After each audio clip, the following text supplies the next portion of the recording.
ஜெகதீஸ்வரன் எப்படி பார்க்குறீங்க? இப்போ என்ன வாய்ப்புகள் இருக்குது, எதை நோக்கி போகுதுன்னு நினைக்கிறீங்க? பாஜக வியூகம் அல்லது அமித்ஷா வியூகம் என்னவா இருக்கும், அல்லது இதுக்கான என்ன சான்ஸ் இருக்குது? இப்போ திரு விஜயும் இன்னும் ஓப்பனாக இருக்காரு, அப்போ இவங்களுக்கு ஒரு ஆப்ஷன் அப்படின்னு பார்க்க வேண்டியது சார்.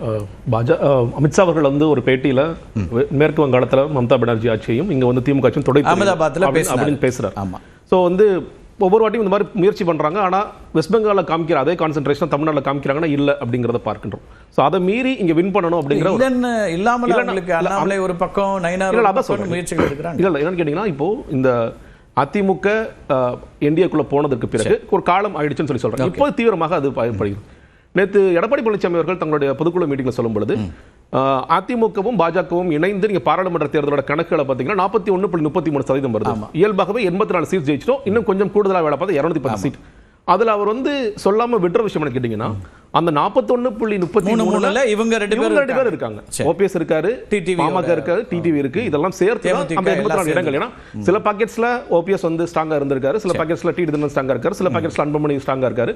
அப்படிங்கிற சேர்த்து தான். இன்னொன்னு இப்ப ரெண்டு பேர் சேர்வதன் மூலியமாக இந்த வெற்றி சாத்தியம் இல்ல. இந்த பெர்சன்டேஜ்ங்கிறது இன்னொரு 4% ஜாஸ்தியானதான் திமுக வீழ்த்த முடியும்னு சொல்லி சொன்னீங்கன்னா, இவங்களை நீங்க அகாமடேட் பண்ணாம அது நடக்கவே நடக்காது. ஒரு பக்கம் முடியாதுன்னு சொல்லி சொல்லிட்டால் கூட நீங்க அவரே கூட பிராக்டிகலா பேசும்போது என்ன சொல்றாருன்னா, இது நடக்கணும் அப்படின்னு சொல்லி அப்படிதான் ஒரு ஆப்வியஸ்லி அந்த ஸ்டாட்டிஸ்டிக்ஸ் அப்படிதான் சொல்லி சொல்லுது. அப்ப இவங்களை அகாமடேட் பண்ணணும் அப்படிங்கிற குரல் ரொம்ப நாளா கேட்டுட்டு இருக்கு. அதற்கு எடப்பாடி பழனிசாமி நீங்க ஒத்து போனீங்கன்னா, இன்னைக்கு வரைக்கும் நீங்க அந்த குரல் கட்சிக்கு வெளியில தானே இருக்கு. அப்புறம் ஏன் அவர் அதை உள்ள இருந்தா தானே அவர் அதை பத்தி யோசிக்க வேண்டியிருக்கும். என்னன்னு கேட்டீங்கன்னா, சிம்பிளா ஜெயிக்கணுமா வேண்டாமா, நீங்க எல்லாருமே சொல்றது எல்லோருக்கும் முக்கியமான தேர்தல் தான். அவர் சொல்றாரு எங்களுக்கும் ஸ்ட்ராட்டஜிஸ்ட் இருக்காங்க, நாங்களும் கணக்குகளை பார்க்கிறோம். அதுதான் அவர் என்ன சொல்றாருன்னா, தொடர் தோல்வின்னு வைக்கக்கூடிய விமர்சனங்களுக்கு பதிலாக சொல்றாரு அப்படி இல்லை, இப்படிலாம் வந்திருக்கிறோம், இந்த எண்ணிக்கை வந்திருக்குது. அசம்பிளி செக்மெண்டா 84 75 84 வந்துட்டோம், அடுத்தது இன்னும் ஏறிடும் அப்படின்னு ஒரு. இப்போ நீங்க 2021 கூட சொல்லும் பொழுது அவர் அந்த இடத்துல ஓபிஎஸும் சேர்ந்து இருந்தார். நீங்க அப்படியே வந்து 75 இடங்கள் நாங்க ஜெயிச்ச கட்சி தான், கொஞ்சம் பெர்சன்டேஜ் தான் மிஸ் ஆனிச்சு. அப்போ ஓபிஎஸ் இருந்தார். அப்ப தென் மாவட்டங்கள்ல வாங்கிய வாக்குகள் என்னங்கிறது இருந்துச்சு. ஏன்னா அன்னைக்கு நிறைய பேர் சொன்னது 200+ திமுக ஜெயிக்கும், ஸ்டாலின் வந்து ஒரு பெரிய லீடர் அவர் வர சொல்லி சொன்னாங்க. ஆனா அன்னைக்கு 75 இடங்கள் ஜெயிச்சாங்க. அப்ப நீங்க எல்லா இடத்துலயும் ஓபிஎஸ்க்கான கிரெடிட் இருக்கான நிச்சயமாக இருக்குது. நீங்க வந்து அதை டிஸ்கவுண்ட் பண்ண முடியாது. நீங்க பலாப்பழ சின்னத்துல அவர் வந்து ஜெயிக்காட்டி கூட எவ்வளவு ஓட்டுகள் வாங்கினார் அப்படிங்கிறது தெரியும். இன்னும் இன்னைக்கு வரைக்கும் என்ன சொல்றாங்க, நீங்க வந்து மேற்கு மண்டலத்துல இபிஎஸ் அவர்கள் ஜெயிச்சிருவாரு, இல்ல வந்து ஒரு ஸ்ட்ராங் லீடரா இருக்காரு. நீங்க தென் மாவட்டங்கள்ல வேணும், நீ டெல்டா மாவட்டங்கள் வேணும்னா தினகரனோட வாக்குகளோ பெர்சன்டேஜ் வேரி ஆகலாம். ரொம்ப சின்ன பெர்சன்டேஜ், அது பெரிய பெர்சன்டேஜ்ங்கிறது டிபேட்டபிளா இருக்கலாம். பட் ஆனா இவங்களெல்லாம் சேர்க்கும் பொழுதுதான் அது ஒரு வெற்றி வாகை சூடக்கூடியதாக இருக்கும். இன்னும் சொல்லணும்னா, ஆரம்ப காலத்தில் தினகரன் அவர்கள் சொன்ன விஷயங்கிறது, நாங்க ஏற்கனவே என்டிஏல தான் இருக்கோம், எடப்பாடி பழனிசாமி அவர்கள் தான் இந்த கூட்டணிக்குள்ள வர அப்படிங்கிற அளவுக்கு ஒரு ஸ்ட்ராங்கா இருந்தாரு. முதல்ல ரொம்ப அப்போஸ் பண்ணவே இல்லை. இந்த அப்போசிஷன் எப்போ ஆரம்பிக்குதுன்னு கேட்டீங்கன்னா, நீங்க அண்ணாமலை அவரோட பதவி விலகல், அதற்கு பிறகு நயனா நாகேந்திரன் வர்றது, நீங்க அவருக்கு உரிய முக்கியத்துவம் கொடுக்காதது.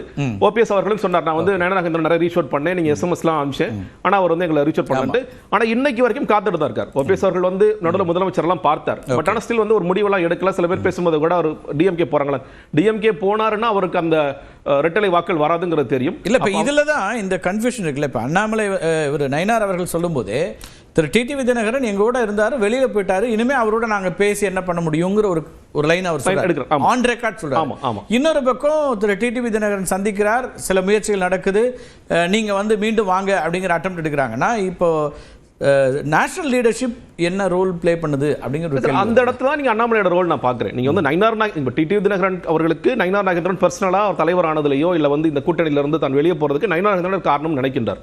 நீங்க அண்ணாமலை அவர்களான ஒரு முறை என்ன பண்றாரு, அவர் வந்து ஒன்னு டிடிவி உள்ள கொண்டு வரணும், ஓபிஎஸ் கொண்டு வரணும், இல்ல சில நேரங்களில் பின்னாடி இருந்து அவரை வேலை செய்யறாருங்கிற விமர்சனங்கள்லாம் வந்துட்டு இருக்கு. இப்ப இன்னைக்கு கூட அண்ணாமலை அவர்கள் 2 முறை டெல்லிக்கு போனது, நீங்க அமித்ஷா அவர்கள் சந்திச்சதெல்லாம் பின்னாடி என்டிஏவை ஸ்ட்ராங் பண்ணணும், என்டிஏ ஸ்ட்ராங் பண்ணா மறுபடியும் இந்த தலைவர்களை கொண்டு வரணும். அப்ப நீங்க நயினார் நாகேந்திரன் செய்ய முடியாத விஷயங்களை அண்ணாமலை செய்வாரா அப்படிங்கறதா. இன்னொன்னு, நீங்க அண்ணாமலை அவர்களுடைய இந்த கார்டுங்கிறது நீங்க நெகோசியேஷனுக்கும் பயன்படும். அப்ப நீங்க எடப்பாடி பழனிசாமி சொல்லும் பொழுது 41.33 18% என்டிஏக்கு இருக்கு. அந்த 18% ஈக்குவல் நம்பர் ஆஃப் சீட்ஸ் நீங்க கொடுங்க, நீங்க ஒரு கிளைம் வச்சாங்கன்னா எடப்பாடி பழனிசாமி ஈல்ட் ஆவாரா, இல்ல நீங்க அந்த மத்தது கூட விட்டுருங்க, 12% இல்ல 11% பிஜேபிக்கு மட்டும் இருக்கு, அப்ப அதுக்கு நீங்க ஷீட் ஷேர் பண்ணுங்க அப்படிங்கிறதுக்குமே அண்ணாமலை அவர் வந்து யூஸ் ஆவர் நினைக்கிறேன். ஒட்டுமொத்தத்துல இந்த கூட்டணிக்குள்ள மறுபடியும் வருவதுதான் தங்களுக்கு ஒரு சாத்தியமான ஒரு விஷயமாக இருக்கும். அதுதான் அமித்ஷாவோட வியூகமாக இருக்கும். இதை தாண்டி நீங்க பாமக உள்ள கொண்டு வருது, தேமுதிக உள்ள கொண்டு வருது, இதெல்லாம் ஒன்றிணைந்தால் தான் வந்து ஒரு பெரிய. இன்னொரு பக்கம் டிடிவி தினகரன் விஜய் பற்றியும் ரொம்ப பாசிட்டிவா பேசிட்டே இருக்காருல்ல, அவர் தலைமையில ஒரு கூட்டணி அமையறதுக்கு வாய்ப்பு இருக்கு. அப்படி அமைந்தால் என்டிஏ வந்து 3வது இடத்துக்கு போய்டும் வரைக்கும் அவர் சொல்றாரு. அப்படின்னா அவர் வந்து அப்போ அவர் ஒருவேளை இந்த என்டிஏக்குள்ள போகல, நீங்க வந்து என்ன சொன்னாலும் ஒத்துக்கல அப்படின்னா அவருடைய நோக்கம் என்பது முன்னாடியே எப்படி எதற்காக இந்த தர்ம யுத்தம் ஆரம்பிச்சாரோ, எதற்காக அமமுக ஆரம்பிச்சாரோ அந்த ஸ்டாண்டுக்கு மறுபடியும் போவார். எடப்பாடி பழனிசாமி தொடர்ச்சியா ஏற்கனவே நிறைய தோல்விகள் இருக்கார், அவரை வீழ்த்தணும் அப்படிங்கறத அவருடைய நோக்கமாக இருக்கும்.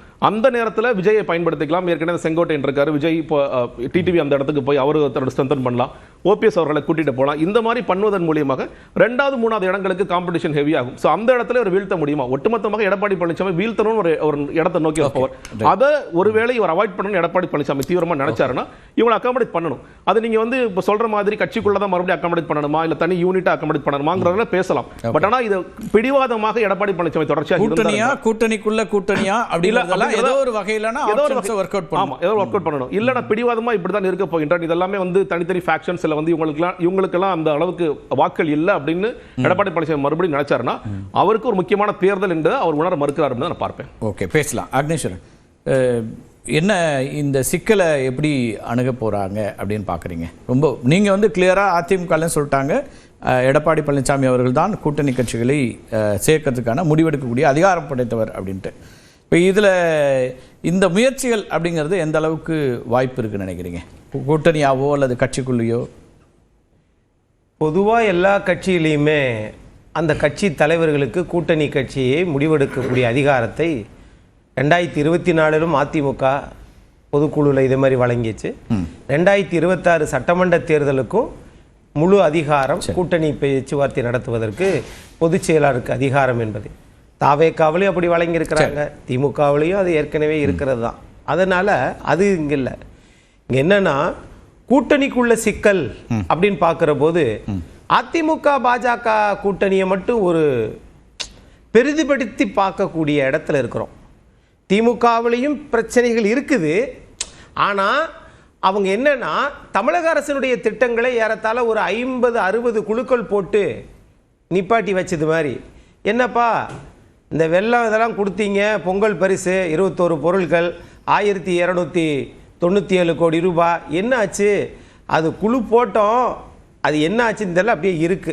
அது மாதிரி தான் இப்போ பிரவீன் சக்கரவர்த்தி போய் பார்த்ததற்கு பிறகு இந்திய நாட்டினுடைய எதிர்க்கட்சி தலைவர் திரு ராகுல் காந்தி அவர்கள் திரு விஜய் அவர்களோட பேசியதற்கு பிறகு ஆகா காங்கிரஸும் தாவேக்காவும் சேர்ந்துருவாங்களோ என்று போடு, அதுக்கு ஒரு குழுவை போட்டு இன்னைக்கு போட்டா குழுவை நிம்மதி ஆயிடுச்சு. இல்லை, குழுவை போட்டது யாரு? குழுவை போட்டது காங்கிரஸ். அதில் திமுக என்ன பண்ணுச்சு?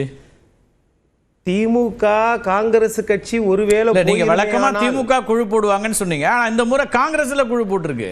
திமுகவோட சேர்ந்ததுனால காங்கிரஸ் அந்த குழு போட பழகிருச்சுன்னு சொல்ல வரேன். ஆகையினால இங்க கட்சியா கூட்டணியா என்று பார்க்கிற போது கட்சி தான் உயர்ந்தது. அந்த கட்சியில பொதுக்குழு செயற்குழுவா அப்படின்னு பார்க்கிற போது பொதுக்குழு செயற்குழு தான்